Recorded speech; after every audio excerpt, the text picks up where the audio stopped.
अब हम बात करेंगे एक कैंटिलीवर बीम की, जिसका कि हमें एसएफडी और बीएमडी ड्रॉ करना है। मान लीजिए इस तरीके से एक कैंटिलीवर बीम दिया हुआ है। ये फिक्स सपोर्ट है। कैंटिलीवर बीम में एक एंड फ्री होता है और एक एंड फिक्स होता है। तो इस बीम का ए वाला एंड फ्री एंड है और बी वाले एंड पे सपोज फिक्स एंड है। मान लीजिए इसके ऊपर ए से लेके सी तक लग रहा है एक यूवीएल, और जैसा कि हम देख रहे हैं डी पॉइंट पे लग रहा है एक पॉइंट लोड जिसकी वैल्यू सपोज 20 न्यूटन है, और इस यूवीएल की जो वैल्यू है वो 0 से लेके सपोज 10 न्यूटन पर मीटर तक वेरी कर रहा है। ये डिस्टेंस मान लेते हैं 3 मीटर, 2 मीटर, अगेन 2 मीटर। तो इस तरीके से एबीसीडी एक कैंटिलीवर बीम दिया हुआ है और इसका एसएफडी और बीएमडी हमें ड्रॉ करना है। नाउ अगर बात करें कैंटिलीवर बीम की, तो इसमें एक फिक्स सपोर्ट है, जैसा कि हम देख रहे हैं पॉइंट बी पे। तो इस फिक्स सपोर्ट पे एक रिएक्शन लगेगी वर्टिकल डायरेक्शन में आरबी, और साथ ही साथ फिक्स सपोर्ट बी पे एक मोमेंट भी आएगा इस तरीके से क्लॉकवाइज डायरेक्शन में। लेकिन जब हम सेक्शन कट करेंगे हर पोर्शन में एसी, सीडी और डीबी में, तो अब हमें इस रिएक्शन को कैलकुलेट करने की कोई जरूरत नहीं होगी, क्योंकि ये रिएक्शन हमेशा सेक्शन से राइट साइड में लाई करेगी। और एसएफडी और बीएमडी को बनाते वक्त हम केवल ये देखते हैं कि सेक्शन के लेफ्ट साइड में कितने फोर्स हैं या क्या मोमेंट है। तो अगर इस केस की बात की जाए तो यहां पर रिएक्शन को निकलने की जरूरत नहीं है। हम सीधे एक सेक्शन कंसीडर करेंगे पोर्शन एसी में।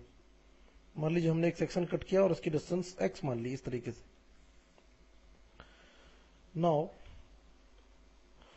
अब सबसे पहले अगर बात की जाए शियर फोर्स डायग्राम की, तो एसी पोर्शन के लिए जैसा कि हम देख रहे हैं shear force will be, shear force बनाते वक्त हम ये देखते हैं सेक्शन के लेफ्ट साइड में कितने फोर्स हैं। तो अगर बात की जाए इस सेक्शन की, तो इसके लेफ्ट साइड में केवल एक यूवीएल है, दिस मच यूवीएल, ये जो बन रहा है इतना। और इस यूवीएल की वैल्यू निकालने के लिए हमें जितना ये ट्रायंगल है लेफ्ट साइड में, छोटा वाला ट्रायंगल, इसका एरिया निकालना होगा। तो जैसा कि हम देख रहे हैं इस ट्रायंगल का बेस तो x के बराबर हो गया, और ये डिस्टेंस मान लीजिए l है सपोज, तो l इक्वल टू हो जाएगा 10/3x। ये हमने निकाला सिमिलर ट्रायंगल के प्रॉपर्टीज को यूज करके। हम देख रहे हैं कि जो छोटा वाला ट्रायंगल बन रहा है ये वाला, और जो बड़ा वाला ट्रायंगल है ये वाला जो कि कंप्लीट यूवीएल को बना रहा है, ये दोनों सिमेट्रिकल ट्रायंगल है, सॉरी सिमिलर ट्रायंगल है। तो सिमिलर ट्रायंगल में साइड का रेशियो इक्वल होता है। तो अब हमने एल को कैलकुलेट कर लिया। उसके बाद जब हम बात करेंगे शेयर फोर्स की, तो ये हो जाएगा half with minus sine x into 10/3x। ये माइनस साइन हमने इसलिए लिया क्योंकि जो सेक्शन के लेफ्ट साइड वाला लोड है वो वर्टिकली डाउनवर्ड लग रहा है। Now it will become -5/3x²। अब हम देख रहे हैं कि ये इक्वेशन अगेन पैराबोला की आ रही है, और इस इक्वेशन में x वेरी करेगा 0 से लेकर 3 तक, क्योंकि एक बार हमारा ये सेक्शन पॉइंट ए पे रहेगा और एक बार हमारा सेक्शन पॉइंट सी पे जाएगा।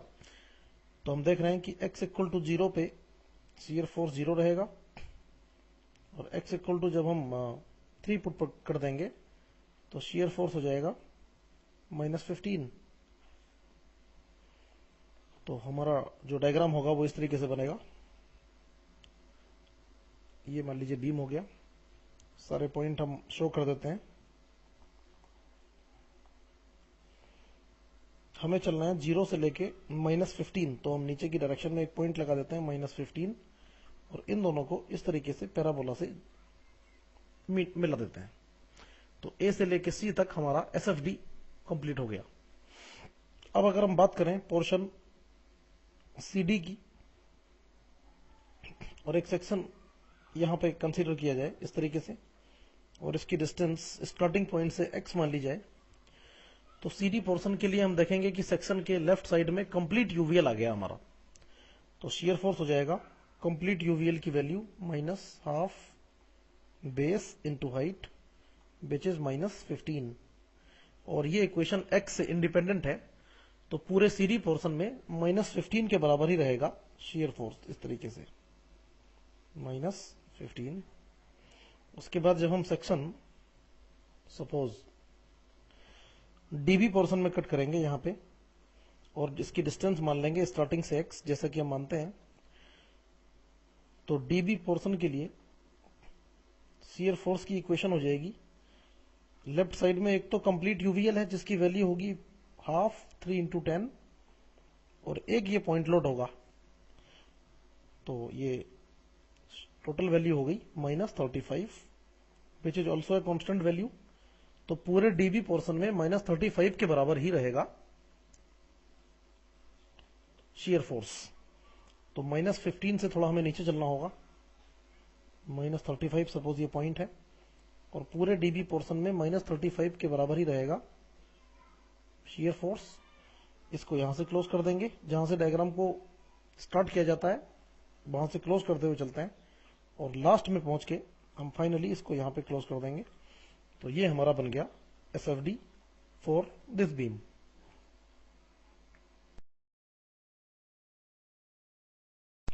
नाउ अब हम बात करेंगे इस बीम के बेंडिंग मोमेंट डायग्राम बीएमडी के लिए।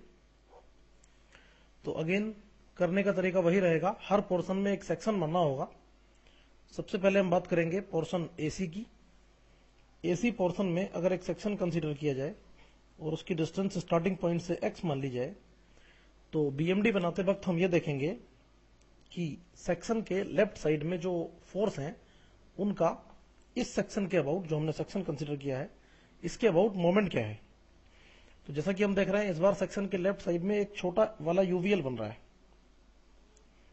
ये जो यूवीएल है इसका, इतने यूवीएल का मोमेंट हमें देखना है इस सेक्शन के अबाउट। तो सबसे पहले इस यूवीएल की वैल्यू, जैसा कि हम देख चुके हैं, इस यूवीएल की वैल्यू होगी, अगर हम लिखें बेंडिंग मोमेंट की इक्वेशन, तो बीएम इक्वल टू इतने यूवीएल की वैल्यू हो जाएगी 1/2 बेस इंटू हाइट, तो ये हो गया -1/2 x इंटू 10/3 x। और हम जानते हैं कि कोई भी यूवीएल ट्राइंगल के सेंट्रोइड पे काम करता है, तो सेक्शन के लेफ्ट साइड में जो छोटा वाला यूवीएल हम देख रहे हैं, ये इस छोटे ट्रायंगल के सेंट्रोइड पे यहां पे काम करेगा। और अगर इस ट्रायंगल का बेस x है तो ये डिस्टेंस हो गई x/3 और ये डिस्टेंस हो जाएगी 2x/3। लेकिन हमें मतलब इस वाले डिस्टेंस से होगा क्योंकि हमें मोमेंट लेना है सेक्शन के अबाउट। तो ये मोमेंट हो गया, ये तो हो गई फोर्स की वैल्यू और इसमें x/3 से आप मल्टीप्लाई कर दीजिए। तो this is the moment of UVL which is lying left side from the section and this moment is about the section. तो ये इक्वेशन जैसा कि हम देख रहे हैं एक क्यूबिक पैराबोला की आ रही है, ये इक्वेशन आएगी -5/9 x² सॉरी। और इस इक्वेशन में जो x होगा वो वेरी करेगा 0 से लेके 3 तक, क्योंकि हम बात कर रहे हैं पोर्शन एसी की। तो x = 0 पे ये 0 हो जाएगा और x = 3 पे ये हो जाएगा -15। तो अगर हम डायग्राम ड्रॉ करें तो कुछ इस तरीके से होगा, सारे पॉइंट इस रेफरेंस लाइन पे दिखा देते हैं,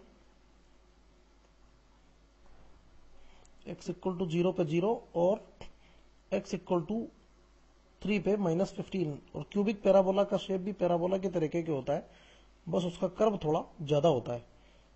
तो ये हो गया हमारा बीएमडी, ये चीज है यहाँ पे सीपी मींस क्यूबिक पैराबोला। उसके बाद जब हम एक और सेक्शन कट करेंगे पोर्शन सीडी में और डिस्टेंस मान लेंगे x इस तरीके से, तो अब हम देख रहे हैं कि सेक्शन के लेफ्ट साइड में कंप्लीट यूवीएल आ गया है, तो इस पूरे यूवीएल का मोमेंट हो जाएगा, सीडी पोर्शन की बात चल रही है, bending moment will be complete UVL की value minus half 3 into 10 into x minus 2। x minus 2 हमने इसलिए किया क्योंकि जो कंप्लीट यूवीएल है वो बड़े वाले ट्रायंगल, यानी कि जो पूरा यूवीएल का ट्रायंगल बन रहा है, ये वाला ट्रायंगल, इसके सेंट्रोइड पे काम करेगा। तो इसका बेस बिकॉज 3 मीटर है, तो ये यहां पे होगा इसका सेंट्रोइड, ये डिस्टेंस हो जाएगी 2, तो सेक्शन से इसकी डिस्टेंस बचेगी x माइनस 2। तो इसलिए मोमेंट हो गया 1/2 3 इंटू 10 यूवीएल की वैल्यू और डिस्टेंस x माइनस 2। तो ये इक्वेशन आएगी माइनस 15 x माइनस 2। इस इक्वेशन में x वेरी करेगा 3 से लेके 5 तक, क्योंकि हमारा जो सेक्शन है वो C और D पोर्शन के लिए है। x इक्वल टू 3 पे ये हो जाएगा माइनस 15 और x इक्वल टू 5 पे ये हो जाएगा, x इक्वल टू 3 पे बेंडिंग मोमेंट हो जाएगा माइनस 15 और जब हम x इक्वल टू 5 पुट करेंगे तो बेंडिंग मोमेंट हमारा आ जाएगा माइनस 45। तो इस बार माइनस 15 से माइनस 45 तक हमें चलना है और ये इक्वेशन जैसा कि हम देख पा रहे हैं स्ट्रेट लाइन की इक्वेशन है, तो इस तरीके से डायग्राम बनेगा ये, और ये वैल्यू हो गई माइनस 45। उसके बाद हम लास्ट वाले पोर्शन में जब सेक्शन कट करेंगे डीबी में तो इस तरीके से होगा और ये डिस्टेंस हम मान लेंगे x स्टार्टिंग पॉइंट से। अगर बात करें डीबी पोर्शन की तो बेंडिंग मोमेंट की इक्वेशन होगी अगेन डीबी के लिए लेफ्ट साइड में एक तो कंप्लीट यूवीएल है और एक ये 20 न्यूटन का पॉइंट लोड होगा, तो दोनों का मोमेंट अगर हम देखें तो अगेन वो आएगा माइनस हाफ 3 इंटू 10 यूवीएल की वैल्यू और इंटू x माइनस 2 यूवीएल की distance minus 20 into x minus 5, क्योंकि ये डिस्टेंस हो जाएगी x माइनस 5। और इस इक्वेशन में x वेरी करेगा 5 से लेके 7 तक। तो जब हम x इक्वल टू 5 पुट करेंगे तो बेंडिंग मोमेंट माइनस 45 आएगा, x इक्वल टू 5 पे बेंडिंग मोमेंट रहेगा माइनस 45 और जब हम x इक्वल टू 7 पुट करेंगे तो बेंडिंग मोमेंट हमारा हो जाएगा माइनस 115। और ये इक्वेशन फिर से स्ट्रेट लाइन की इक्वेशन है, तो जो बेंडिंग मोमेंट डायग्राम आएगा डीबी पोर्शन के लिए वो इस तरीके से होगा, माइनस 45 से लेके माइनस 115 तक हमें जाना है और यहां पे जाके डायग्राम हमारा खत्म हो जाएगा, तो इसे स्टार्टिंग एंड पॉइंट से क्लोज कर देंगे इस तरीके से। तो ये हमारा हो गया बीएमडी फॉर दिस बीम। सबसे पहले क्यूबिक पैराबोला, उसके बाद स्ट्रेट लाइन और उसके बाद अगेन स्ट्रेट लाइन। तो हमने देखा कि कैंटिलीवर बीम अगर रहे तो उसमें रिएक्शन को कैलकुलेट करने की कोई जरूरत नहीं है, आप लेफ्ट साइड से हर पोर्शन में एक सेक्शन मानते चले जाइए और ये देखते चले जाइए कि सेक्शन के लेफ्ट साइड में क्या फोर्स है एसएफडी बनाते वक्त और जो लेफ्ट साइड वाले फोर्सेस हैं उनका क्या मोमेंट है बीएमडी बनाते वक्त। कभी भी रिएक्शन निकालने की जरूरत इसलिए नहीं पड़ेगी क्योंकि रिएक्शन हमेशा सेक्शन के राइट साइड में लाई करेगी।